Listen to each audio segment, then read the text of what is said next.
السلام علیکم، میں ابو ایمل۔ 7 فروری 2022 کو سپریم کورٹ کا ایک ججمنٹ آیا وقف پراپرٹیز کو لے کر۔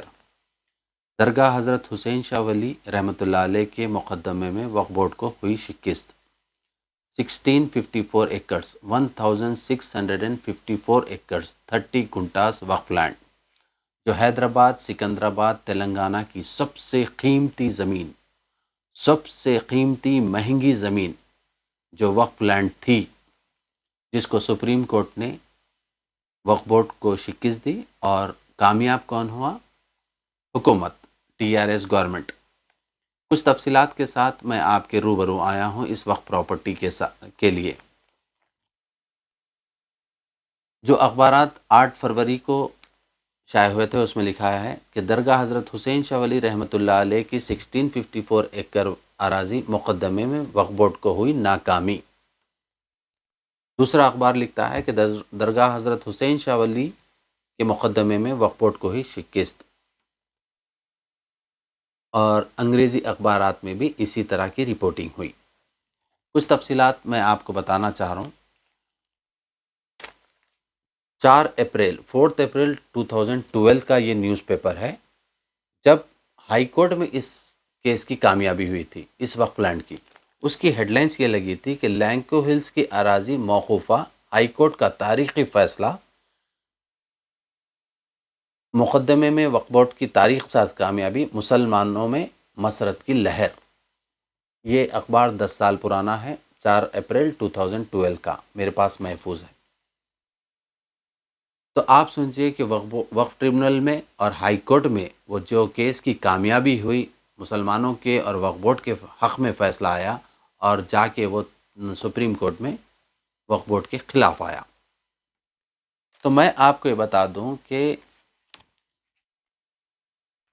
ٹی آر ایس گورنمنٹ نے 2014، یہ میرے پاس نیوز پیپر کی کٹنگ ہے، یہ دا ہندو نیوز پیپر کی کٹنگ ہے میرے پاس، جون 28، 2014، اور اس وقت کے منسٹر اریگیشن کے منسٹر تھے اور اسمبلی افیئرس کے منسٹر تھے ٹی ہریش راؤ صاحب نے واضح طور پر میڈیا کو بیان دیا تھا کہ ہم یہ کیس سے واپس ہوئیں گے اور حکومت وقف بورڈ کے حق میں۔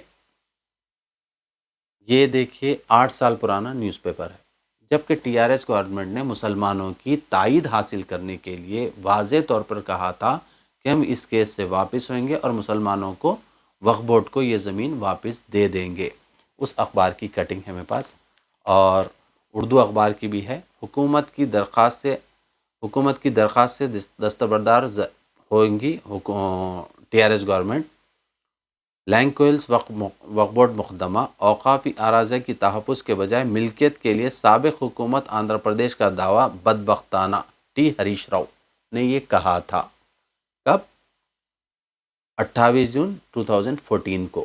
اس طرح میرے پاس تمام اخبارات کے کٹنگز ہے۔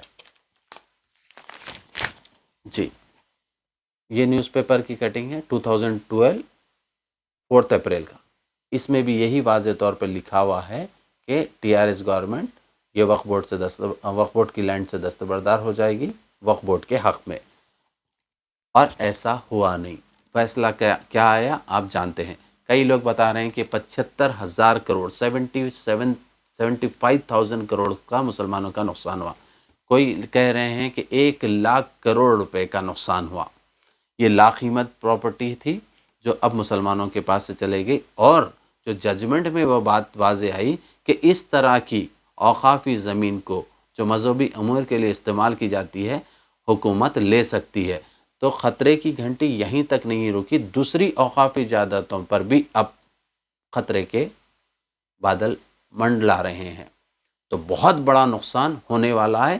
اب یہ جو موجودہ نقصان ہوا وہ الگ ہے، بقیہ جو زمین پہ ہے، تلنگانہ میں آپ کو بتا دوں 77,000 ایکڑز وقف لینڈ ہے، جس میں 60% پر قبضے ہو چکے ہیں۔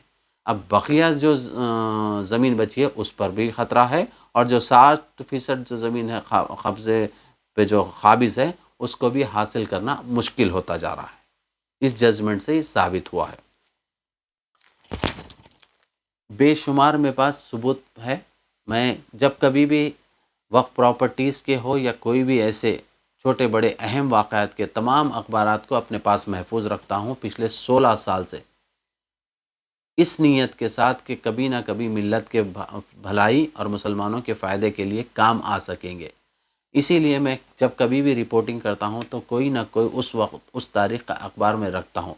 तो मेरी नौजवानों से, फ़िक्रमंद हजरात से गुजारिश है कि देखिए, जब कभी भी आप किसी अखबार का या टीवी चैनल की बाइट हो या अखबार की कटिंग हो जो मुसलमानों से, मिल्लत से, इस्लाम से ताल्लुक़ रखती है, तो उसको महफूज रखें ताकि कभी ना कभी काम आ सकती है ये, जिस तरह ये मैं आपको सबूत के तौर पर पेश कर रहा हूँ। एक मैं आपको बात बता दूं कि टीआरएस गवर्नमेंट ने पिछले 8 साल से जो वायदे किए हैं वो मैं आपके सामने बताना चाहता हूँ। हाईटेक सिटी में इस्लामिक सेंटर की तामीर, चीफ मिनिस्टर का ऐलान। ये कब का अखबार बता रहा हूँ मैं आपको, 19 जनवरी 2017 का। क्या इस्लामिक सेंटर बना? 5 साल पहले का वादा है ये। कहा गया था कि इसके लिए 10 एकड़ ज़मीन दी जाएगी, 20 करोड़ रुपए मंजूर किए जाएंगे। ये वादा ज़ीरो साबित हुआ। इसी तरह ये सबसे बड़ा वायदा था जो आज तक अमल नहीं किया गया। एक नहीं 4 मरतबा असम्बली में कहा गया वक्फ बोर्ड को अदालती इख्तियारात की फराहमी का बिल आइंदा इजलास में पेश किया जाएगा। 2017 में इस बात का ऐलान किया गया था, यानी वक्फ बोर्ड को जुडिशरी पावर देने की बात कही गई थी। काश अगर देते तो ये हालात अब पेश नहीं आते। एक और बात, ये सबसे अहम मसला है। चारशंबे का दिन था, 7 तारीख को नवंबर की 2017 को 7 नवंबर का अखबार वक्फ बोर्ड में रिकॉर्ड सेक्शन मेहरबान सील कर दिया गया। चीफ मिनिस्टर की हिदायत पर कार्रवाई, सदर नशीन और चीफ एग्जीक्यूटिव ऑफिसर के चैम्बरों से भी फाइल्स हटा ली गई। पुलिस का सख्त पहरा वक्फ बोर्ड पर। अब बताइए, इससे मैं जोड़कर देख रहा हूं इसको। 2017 में जो वक्फ का रिकॉर्ड का जो सेक्शन है उसको सील कर दिया गया था। अचानक रात के 11 बजे अचानक पुलिस आई, आकर वक्फ बोर्ड के जो रिकॉर्ड सेक्शन होता है उसको सील कर दिया। और इसी को लेकर मैं ये दरगाह हज़रत हुसैन शाह वली के जजमेंट को देख रहा हूँ। 5 साल पहले जिसकी कोई बुनियाद नहीं थी, जिससे किसी को फ़ायदा नहीं था मिल्लत को, आखिर क्या वजह थी कि वक्फ बोर्ड के ऑफिस को सील कर दिया गया था जहां पर तमाम रिकॉर्ड महफूज रहते हैं। उसके बाद इस तरह की कार्रवाई हुई, सुप्रीम कोर्ट में हार का सामना करना पड़ा हमको।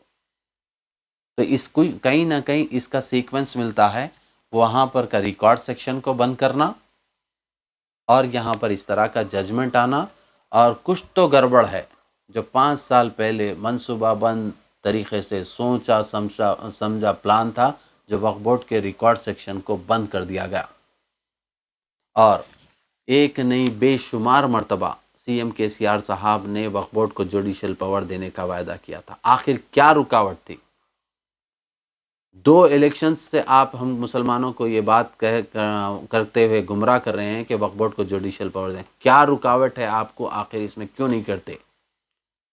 12% रिजर्वेशन का मसला, अब तो कोई इसका जिक्र नहीं करता। वक्फ बोर्ड की जुडिशियल का पावर का मसला, 2 मरतबा से आप सीएम बने हुए हैं, उस पर कोई बात नहीं होती। इस तरह लाखों करोड़ों रुपए की वक्फ जायदादों की तबाही हो रही है और आगे भी ये सिलसिला जारी रहेगा। तो होश में आने की ज़रूरत है। हमारे लिए लम्हे फ़िक्र है। इस तरह की ख़बरें आपको और मिलते रहेंगी जब तक कि हम ज़ोरदार तरीक़े से मज़बूत होकर इत्तेहाद के साथ जब हुकूमत के टेबल पर बैठ के बात नहीं करेंगे तो ऐसा ही होगा। वक्फ बोर्ड एक नाकारा और नाअहल इदारा है और उनका कोई कसूर नहीं। वहाँ पर जो भी चेयरमैन बैठता है वो टीआरएस पार्टी की तरफ से मुकर्रर किया जाता है। उन्हें हुकूमत जो चाहती है वही करता है। चाहे ये चेयरमैन रहो तो आइंदा का नया चेयरमैन हो, उसको वही करना पड़ता है जो हुकूमत चाहती है। अबू अमल।